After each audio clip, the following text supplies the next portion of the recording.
আজ আমি বাংলাদেশের স্বনামধন্য জনপ্রিয় নায়িকা, যিনি এখন আমেরিকার নিউ জার্জিতে থাকেন, শাবানা রত্না থেকে কি করে তিনি শাবানা হলেন সেই গল্পটা শেয়ার করব। শাবানার সংক্ষিপ্ত জীবনী শেয়ার করব। শাবানাকে ভালোবাসে না বা শাবানার অভিনয় পছন্দ করে না এমন মানুষ শতকরা বোধহয় একজনও পাওয়া যাবে না। যাই হোক, তাহলে আমি এটা উইকিপিডিয়া থেকে নিয়েছি। উইকিপিডিয়া মানে একদম সঠিক news. I know everyone knows that. আসসালামু আলাইকুম রহমতুল্লাহি ওয়া বারাকাতুহু। Good morning to all guys. Afroza Sultana Ratna, মঞ্চ নাম শাবানা হিসেবে তিনি অধিক জনপ্রিয়।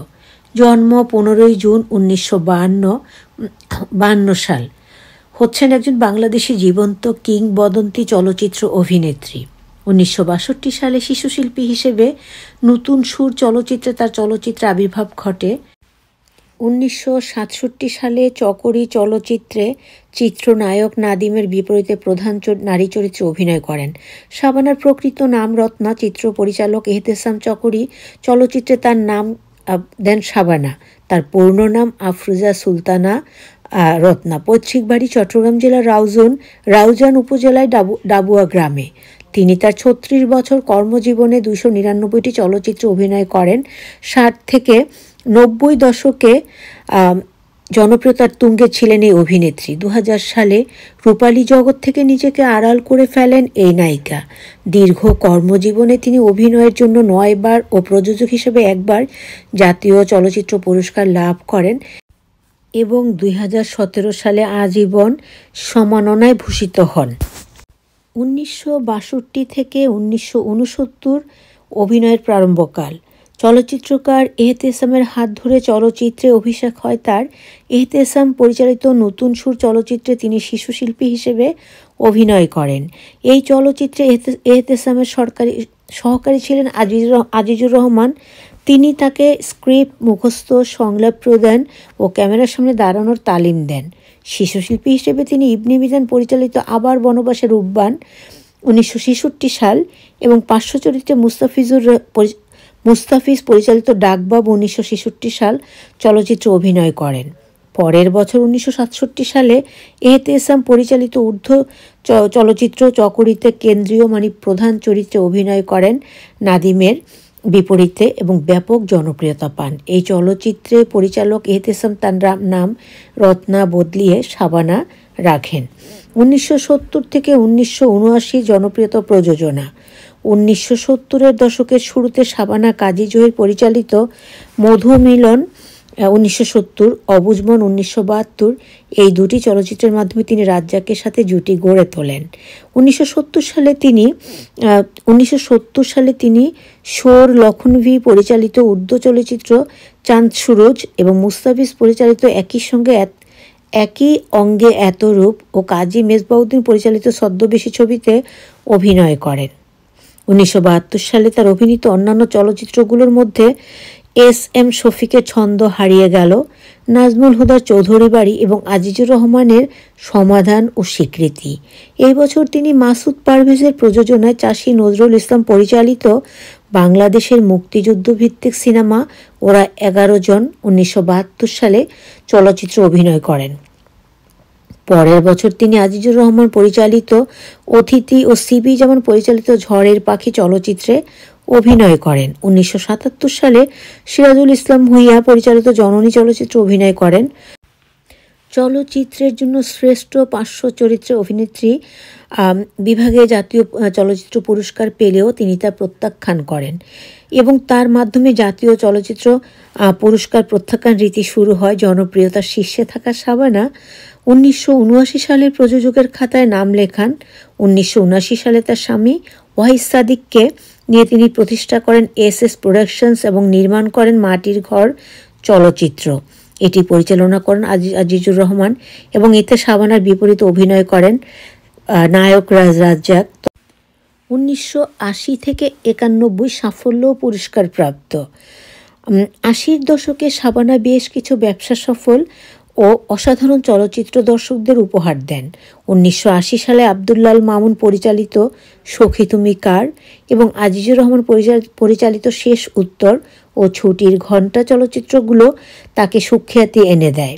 রোমান্টিক নাট্যধর্মী সখী তুমি কার চলচ্চিত্রে রাজ্জাক ও ফারুকের বিপরীতে অভিনয়ের মাধ্যমে তিনি প্রথমবার শ্রেষ্ঠ অভিনেত্রী বিভাগে জাতীয় চলচ্চিত্র পুরস্কার পান। শাবানা 1982 থেকে 84 সাল পর্যন্ত টানা 3 বার যথাক্রমে 2 পয়সার আলতা 1982, নাজমা 1983, ভাত দে 1984 চলচ্চিত্রের জন্য শ্রেষ্ঠ অভিনেত্রীর জন্য জাতীয় চলচ্চিত্র পুরস্কার লাভ করেন।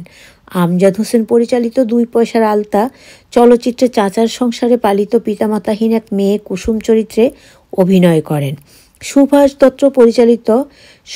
দত্ত নাজমা চলচ্চিত্রে স্বামীর সংসার থেকে নিগৃহীত নাজমা রহমানের চরিত্রে অভিনয় করেন। আমজাদ হোসেন পরিচালিত ভাত দে চলচ্চিত্রে দরিদ্র বাউলের কন্যা জরি চরিত্রে অভিনয় করেন। এ সময় তার অভিনীত অন্যান্য রজনীগন্ধা 1982, লালু ভুলু 1983, মা ও ছেলে 1985, মতিন রহমান পরিচালিত লাল কাজল 1982, মমতাজ আলী পরিচালিত নালিশ 1982, মালেক আফসারি পরিচালিত ঘরের বউ 1983, আমজাদ হোসেন পরিচালিত সখিনার যুদ্ধ 1984 ও শেখ নজরুল ইসলাম পরিচালিত নতুন পৃথিবী। এছাড়াও তিনি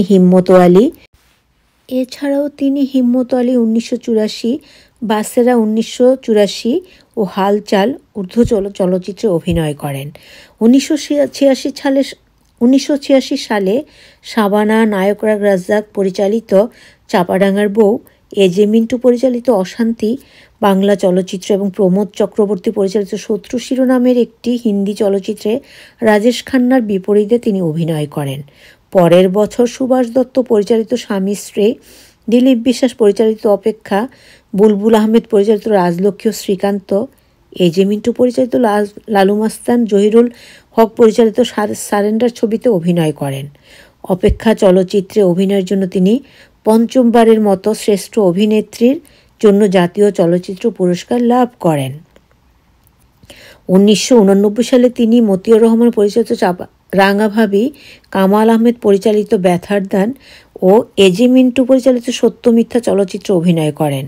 রাঙাভাবি ছবিটি তার নিজের প্রযোজনা সংস্থা থেকে নির্মিত। এতে তার সহশিল্পী ছিলেন আলমগীর ও শিশুশিল্প তাপ্পু। শাবানা তার স্বামী পরিত্যক্ত নারী রোকেয়া চরিত্রে অসাধারণ ভূমিকায় অভিনয় করেন। 1990 সালে তিনি আজহারুল ইসলাম খান পরিচালিত মরণের পরে, কামাল আহমেদ পরিচালিত গরিবের বউ ও স্বপন সাহা পরিচালিত ভাই ভাই চলচ্চিত্রে অভিনয় করেন। বিয়োগাত্মক মরণের পরে চলচ্চিত্র শাবানা 6 সন্তানের জননী সাথী চরিত্রে অভিনয় করেন। প্রথম দিকে হাসি খুশি শাবানা হঠাৎ পাল্টে যাওয়া চরিত্রে অনবদ্য অভিনয় করেন। 1991 সালে তিনি শিবলি সাদেক পরিচালিত অচেনা, শহীদুল ইসলাম খোকন পরিচালিত টপ রংবাজ, এজে মিন্টু পরিচালিত পিতামাতার সন্তান, কাজী মোর্শেদ পরিচালিত সান্ত্বনা, শেখ নজরুল ইসলাম পরিচালিত স্ত্রীর পাওনা এবং শেখ নজরুল ইসলাম পরিচালিত উর্দু চলচ্চিত্র আন্দি অভিনয় করেন।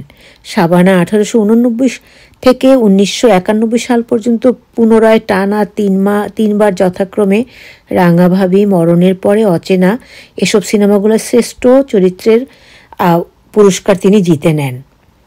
1992 থেকে 1997 অভিনয়ের রীতি। 1990-এর দশকে প্রথম দিকে প্রধান চরিত্রে অভিনয় করলেও শেষের দিকে পার্শ্ব চরিত্রে অভিনয় শুরু করেন।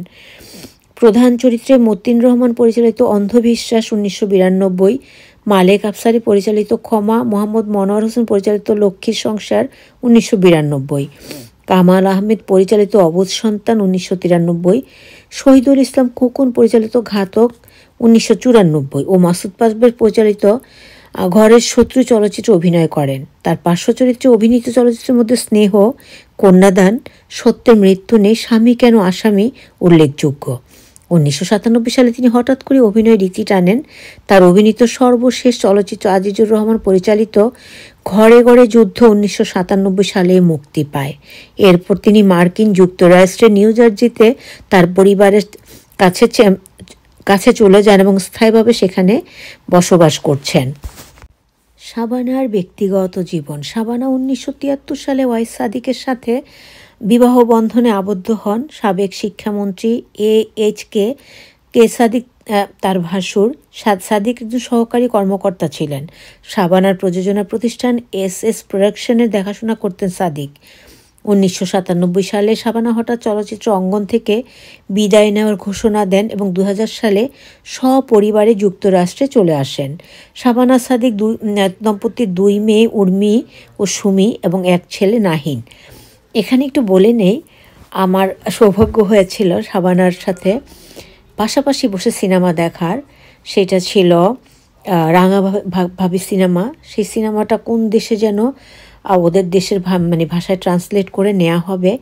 তখন আমার সেই যুবন শামীমাপা হাজব্যান্ড তখন বেঁচে ছিলেন, উনি ভ্যাকসিনপুর অ্যাকাউন্ট অফিসার ছিলেন।